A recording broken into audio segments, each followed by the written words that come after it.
The Honorable Justices of the Supreme Court of the State of Iowa. Hear ye, hear ye. The Honorable Supreme Court of the State of Iowa is now in session. Thank you. Please be seated.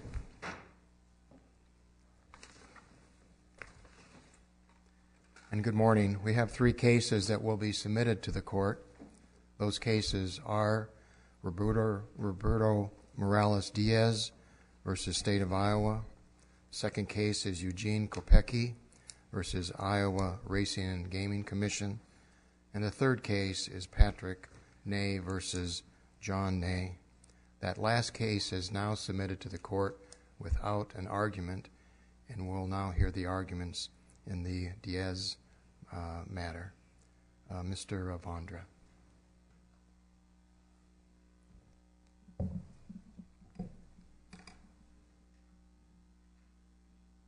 Thank you, Your Honor. May it please the court, counsel. My name is Dan Vondra, and I represent the applicant, Mr. Roberto Morales Diaz. We're here today to discuss the criminal defense attorney's obligations under Padilla versus Kentucky to explain the clear consequences to a client who may suffer immigration consequences as a result of his guilty plea. In this case, the district court found the defendant credible. It found that the immigration consequences of his guilty plea were clear. It found that counsel's performance was deficient, and the court found that there was a reasonable probability that had the defendant been accurately advised of the immigration consequences, the result of the proceeding would have been different. In other words, he wouldn't have taken the deal that he took, or he would have went to trial. Step 1 of my argument is going to be to request that this court find that the plea to aggravated misdemeanor forgery is clearly an aggravated felony under immigration law, and therefore the consequences of that plea are clear.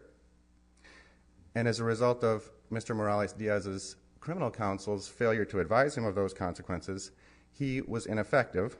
Well, counsel, I think one could read the record as indicating that your client's counsel told him that he's going to be deported no matter what. Yes. And so whether he pleads guilty or he goes to trial and is found guilty, he's going to be deported. Doesn't that satisfy the requirements of the case law? Theoretically, it would, Your Honor, if he was actually advised that he would be deported no matter what. I think the important thing to remember in this case is the district court heard all this testimony. And what's actually in the record, and what's the most important fact, is the written guilty plea. But it isn't even true. Immigration law is full of discretionary authority generally. However, if you plead guilty to an aggravated felony, a lot of that discretion goes away. You're not eligible under torture concepts for relief. You're not eligible under other programmatic stuff for relief.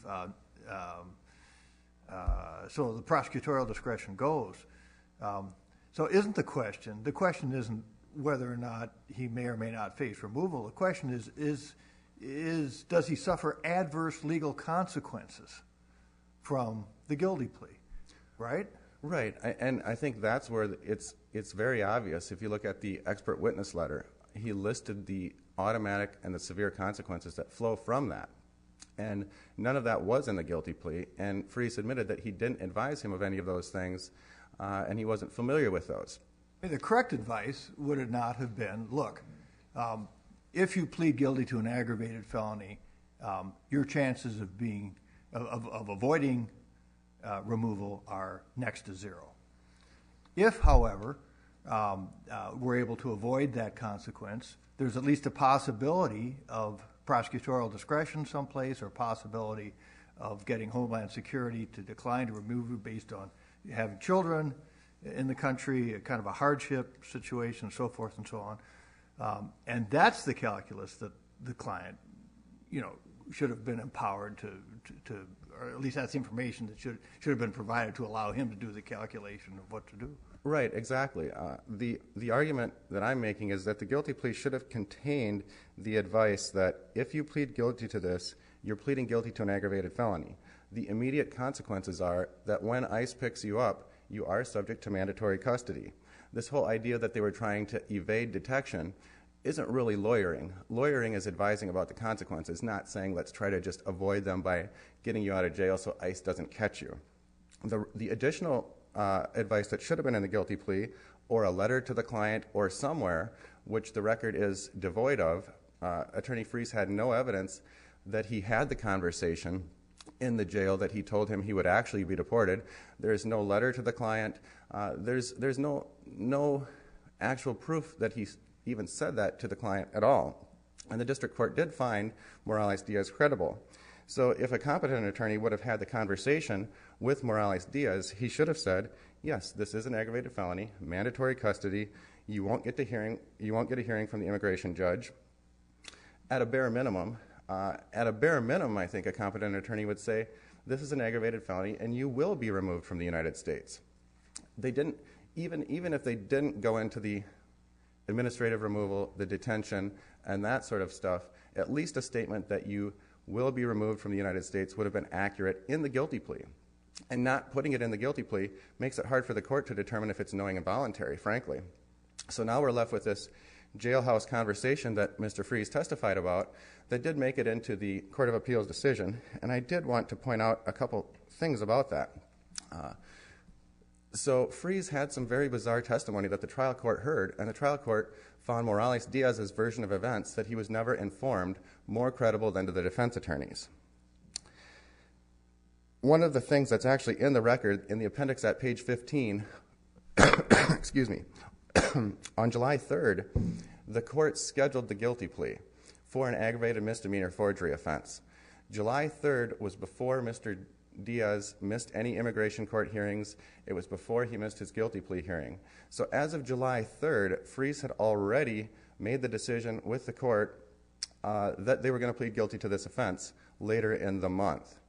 So the jailhouse testimony that was just very disturbing in some respects, and it's mentioned by the state on page 16 of their brief, I believe, is that Freese had known Mr. Diaz before the representation. He'd rented an apartment to him. He'd offered him employment even.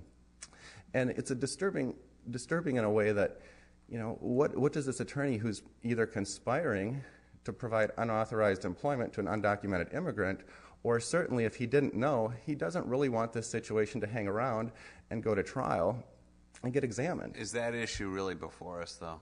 It's not in the sense that it's definitive on the case, but it was relevant to the district court's determination on who to believe. Let me ask you a kind of a broader big picture question. Assuming that we have a violation of the standards set forth in Padilla here, would it make sense in the future for us to incorporate in the guilty plea colloquy a warning to the defendant that's more specific than what we have now in the form? One that does say this particular offense is classified as an aggravated felony under federal law, and you will be subject to deportation. Would it make sense for us to do it instead of putting the burden on attorneys? You know, maybe this attorney, it sounds like, maybe was retained, but usually appointed, and who are not versed in immigration law. It does make sense, but I think the court can do that by just finding that aggravated felonies are defined at 8 U.S. Code 1101A43. It's, in this case, a forgery offense. One of the crimes on the aggravated felony list is forgery. So if your client's accused of forgery and he's an immigrant, you should be on notice. It's not that hard of legal research to do. So I don't think the court needs to do it in the colloquy, but I do think in the colloquy it's important to know what advice was given. In this case, that would have... Yeah, but what's wrong with the court just telling them in the colloquy, you know, you have a right to the jury trial, you're waiving it. You have a right to call witnesses, you're waiving it. You have a right for the state to prove beyond a reasonable doubt, you're waiving it. You understand that if you commit this crime, and what harm is it to actually include it in a colloquy? I don't think there would be any harm to include it. Just the way that it's currently done, that it may cause immigration consequences, I think is inaccurate in this case. So I think everybody agrees that the statement on the guilty plea that this may have adverse consequences is false. So Rule 2.8 already requires the court to advise the defendant about the possible consequences of immigration, correct? Correct. So we're talking about Right. to what extent is the attorney's obligation to supplement that duty? Exactly. I think Rule 2.8 was around 2002 is when that was put in the Rules of Criminal Procedure. And so Padilla, a 2010 case, really supersedes that rule, because that rule does use the may language, but that completely conflicts in this type of case, or a drug case, like Padilla was actually a drug case, where there's clear, automatic, severe consequences. There is a conflict there between our rules of criminal procedure and the constitutional obligations that the defense attorney has. Did we have a full colloquy here? No, all we had was a written guilty plea. So we just have a written guilty plea here. So then, to me, we can talk about what may happen in more of a felony situation where we actually have a full colloquy pursuant to the rules of criminal procedure, but here we don't have it. So really the duty falls more on the attorney. It shouldn't fall on the court who has a written guilty plea, because we're not going through this colloquy. Precisely, and that's why Nor, I guess I'm looking a little bit at the idea that the district court is not going to be advised of or have the familiarity with all the immigration laws and whether this particular one falls under the U.S. Code as an offense that's going to be a deportable offense, are they? No, the court shouldn't have to, and Padilla is clear that it's the defense attorney's obligation. In this case, it was, a privately retained client who expected his attorney to give him answers. And if we have a policy that this advice could be in the guilty plea itself, this is the advice that was given. I mean, frankly, that's... Let's work on the prejudice prong. Obviously, there's the first prong we've dealt with, but the prejudice prong, the suggestion is, well, if he would have gone to trial, the likelihood is that your client would have been convicted. What's wrong with that? Well, I think, first of all, if you look at the deal that he took, it was irrational to take the deal because he guaranteed mandatory custody, mandatory removal, not get a hearing, permanently banished from his 2-year-old child. So taking the deal was completely irrational. If you look at the Posner statements and the De Bortolo case, it's really the problem with just saying, well, he would have lost anyway. I want to push back just a little bit on that comment, only from the standpoint of there's a lot of testimony in there that he just wanted to do whatever it took to get out of custody. So that's another factor that goes to the other side of the argument, which is it's not totally irrational to do that. It's rational because I think there's statements in the record that says he wanted whatever it took to get out of jail is what he wanted to do at that time. Isn't that what the record reflects as well? Right. That was Freese's testimony at the jail again. The district court didn't find that persuasive, but it is a good point. If somebody wants to just get out of jail, take the consequences, that's why we put that in the plea, that this will result in your removal. You know it, you're accepting it, we're done, you plead guilty, and you're out. So I think taking the deal was irrational, and it's certainly not knowing and voluntary if they haven't been advised of those things and are making that decision. But you still have to prove prejudice, and the notion in Posner's little piece, just a few sentences, but is that it's better to roll the dice, go to trial and raise a suppression motion and who knows what, maybe negotiate a better deal as trial approaches. But Posner says in only 3 or 4 lines, and let's explore it, I mean, he says roll the dice, and that's the measure of prejudice, that if you can show that you would have rolled the dice, but is that too speculative for us? I mean, where does that really lead us? No, in this case, the district court heard Morales Diaz testify that he would have chosen to roll the dice. They heard his girlfriend testify, who is a U.S. citizen, about his relationship with his 2-year-old Isn't that kind of standard ineffective assistance law with a guilty plea? You don't have to show you would have won a trial, just that you would have taken the case to trial. Right, exactly. You don't, okay. A reasonable probability that you would have chosen to roll the dice.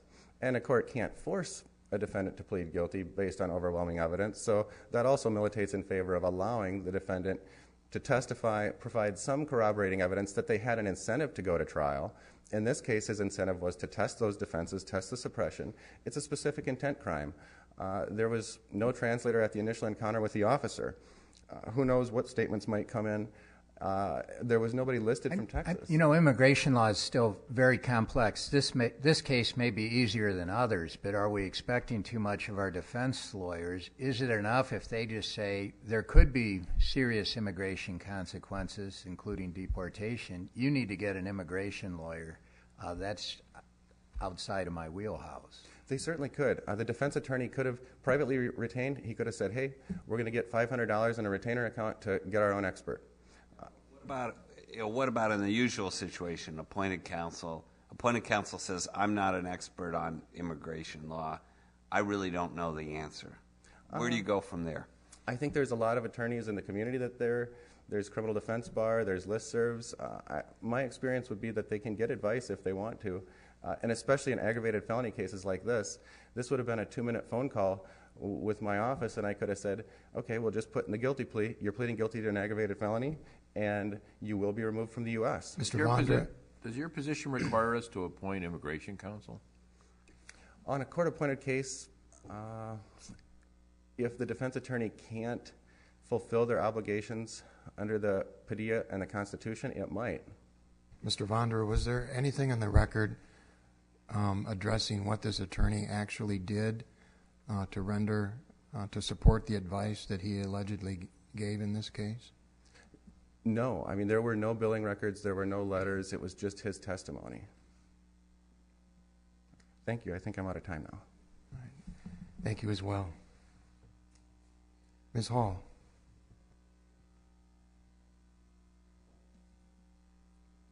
May it please the court, counsel. The state is arguing that the Court of Appeals correctly reversed the post-conviction court's grant of relief under Padilla versus Kentucky, finding no breach of duty by defense counsel, and that the decision to go to trial would not have been rational under the circumstances. In the Padilla case, the Supreme Court had set forth a new deportation-specific rule under the performance prong of the Strickland test, but did not change the prejudice standard. Well, isn't it clear that the advice was not correct? I mean, this is a death penalty for somebody who sought to remain in the United States. You plead to an aggravated felony, and you've had it. You're getting removed. In fact, according to the district court's finding of fact, he was not advised of the legal consequences of pleading guilty. So don't we really move to the second prong?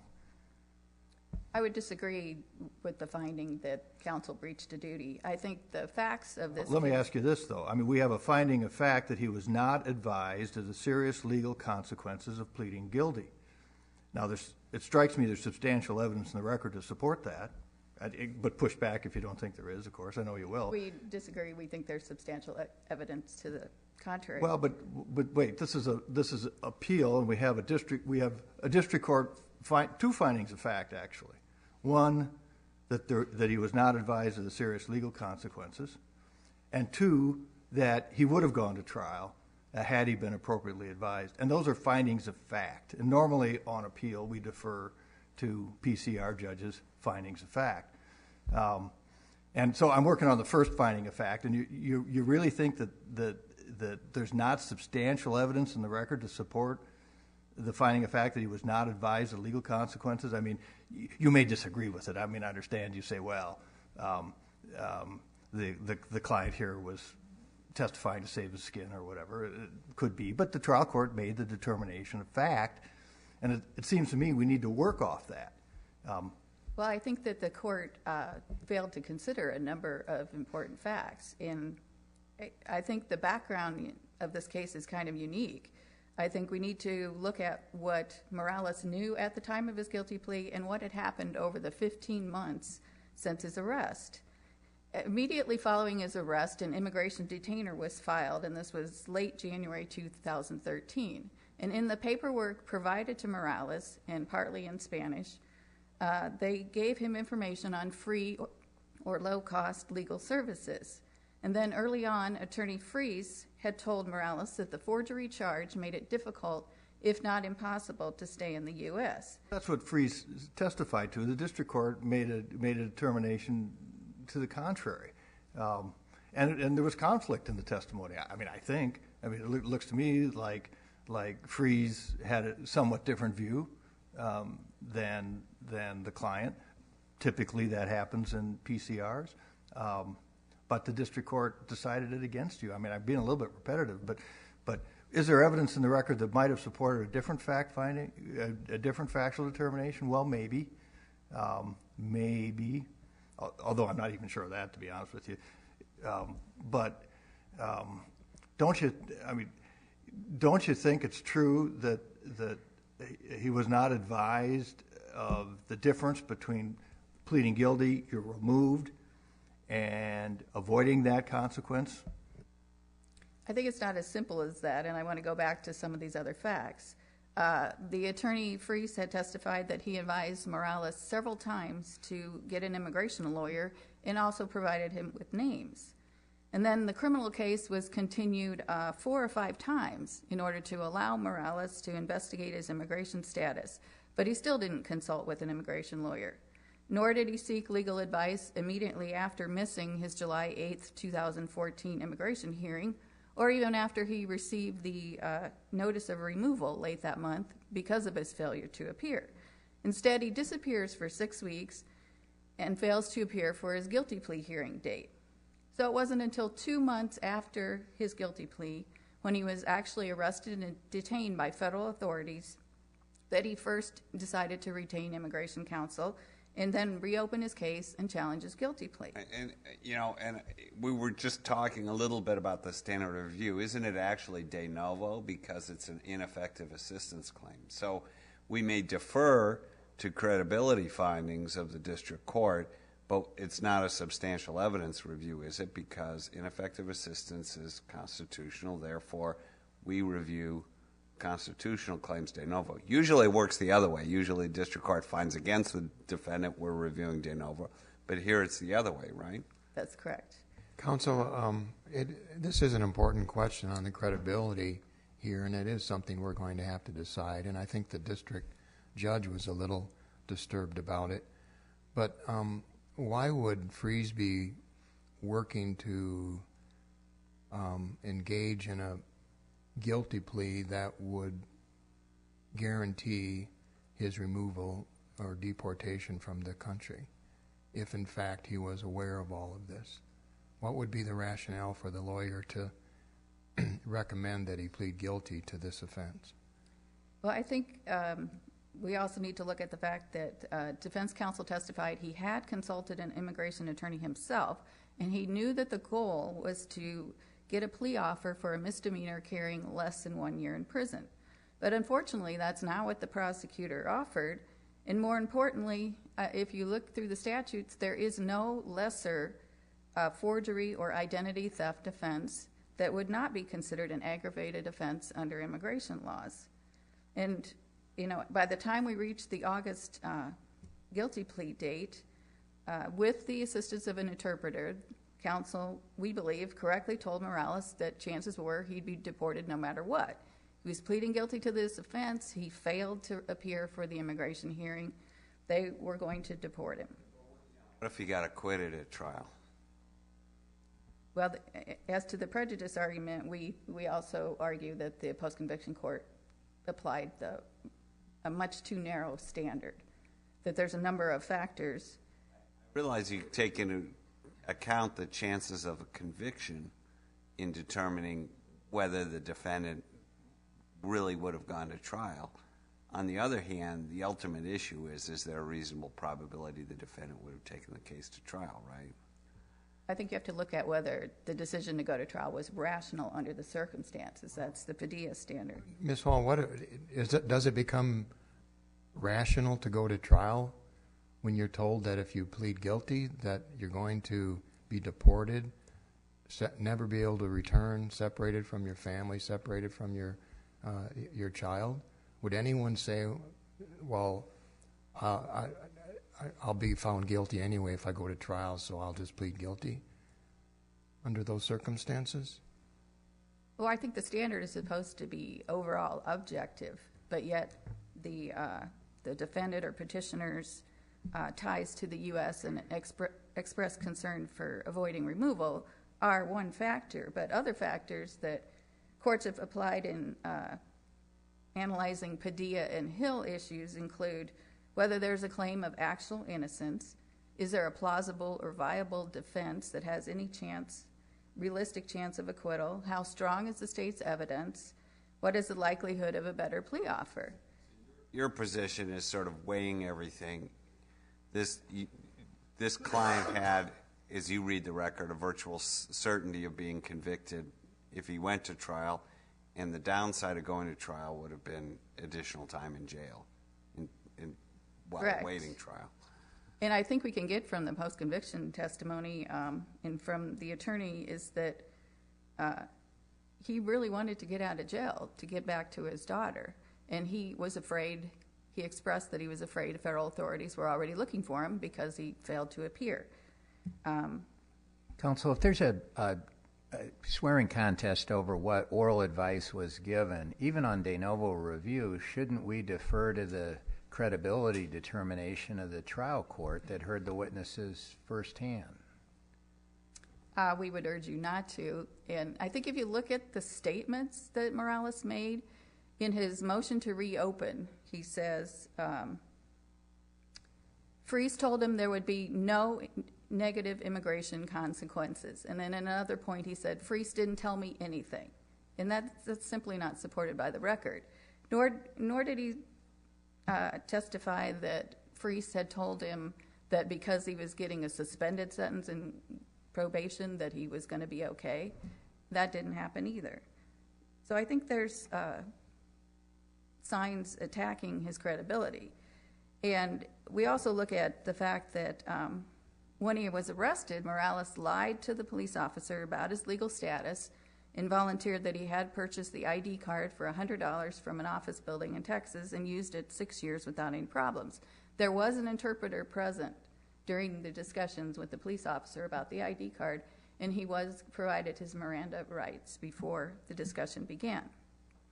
While he now denies knowledge, or previously also denies knowledge that the ID was fake, at no time over the 15 or 16 months that passed before the guilty plea date did he file a suppression motion or raise any other defense, indicating that he wanted to go to trial and fight it. The state believes there was no chance for a better plea offer that would not have been a deportable offense and no realistic chance that he would have been acquitted at trial.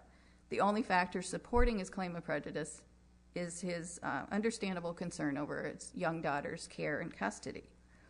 But we believe if he'd gone to trial, he would not have been released pending trial. He would have stayed in jail, almost certainly been convicted of the felony level forgery, spent more time in jail, and then deported immediately. So going this route gave him some time to be out, get more time with his daughter, perhaps arrange for her care, or try to avoid authorities on his own. Was that his testimony? Well, there was a phone call after his guilty plea between Morales and his attorney, and at that point Morales expressed surprise that he was still out of federal custody, that they hadn't caught up with him yet. And I think in the DiBartolo case, the federal court in that case mentioned that immigration enforcement is in disarray, and which may very well be under a new administration also. But so I think just rolling the dice is not the only factor that's important in the prejudice analysis under Padilla and Hill. But apparently when someone is so certain of getting an adverse result or an adverse outcome, doesn't it make sense to at least require the state to go through all the hoops and have to spend all the money to prosecute if that's what's going to happen anyway? Go through all the hoops in what fashion? Well, I was a trial judge in the Sam Mack case out of Iowa State, the basketball player, and it seemed like in that case the evidence was overwhelming that he robbed the Burger King, and the jury came back after a long trial and found him not guilty. Now, what if he would have said, well, my chances here aren't very good anyway, so I'll just plead guilty?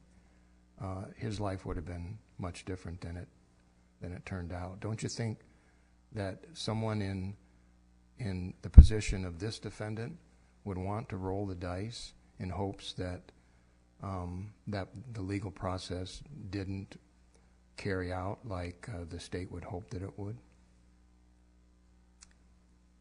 And is that again, I so would say that irrational? that's to only expect? one factor in order to. But at this point, isn't it almost the most important factor? That if everything else is working against him, but in this country he at least had the right to have a jury listen to his case and decide whether or not he was guilty? What more did he have at this point? I would direct the court's attention to Federal Circuit decisions in the 2nd, 4th, 5th, and 6th circuits and how they analyze the Padilla and Hill standard in cases like this. And one of those courts says that, Well, the court does give us, and by the way, are we only interpreting the federal Constitution here? Yes. And Padilla does talk about the rationality component of prejudice, but isn't there a certain point in a proceeding where turning it over to a jury is a rational response? It could be rational, but we just believe under the totality of the circumstances in this case, that would not have been a rational decision, assuming the court finds a breach of duty by counsel. The state, again, would ask this court to affirm the Court of Appeals reversal and reinstate the applicant's conviction and sentence. Thank you. Thank you, Ms. Hall. Rebuttal? Thank you. I just want to redirect the court back to our position that this is an easy case on the deficient performance if we just focus on the written guilty plea. Again, I think we can say that competent attorneys, if you're advising your client, should put in the guilty plea what the advice was. If you're not going to put it in the guilty plea, do a letter to the client, have a billing record, have a memo to the file, have something.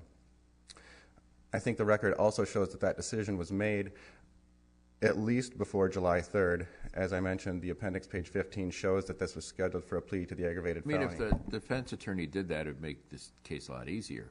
It certainly would. But it's not required in every case. All the defense attorney has to do, that in effect sits counsel, is explain what he told them. And we diverged from that pass after Straw, where we said that we're not going to give people automatically new trials. We're going to have to see what defense attorney talked to their client. So, it may have helped this guy, but it's not the cure-all to everything, and it's not the end of the case.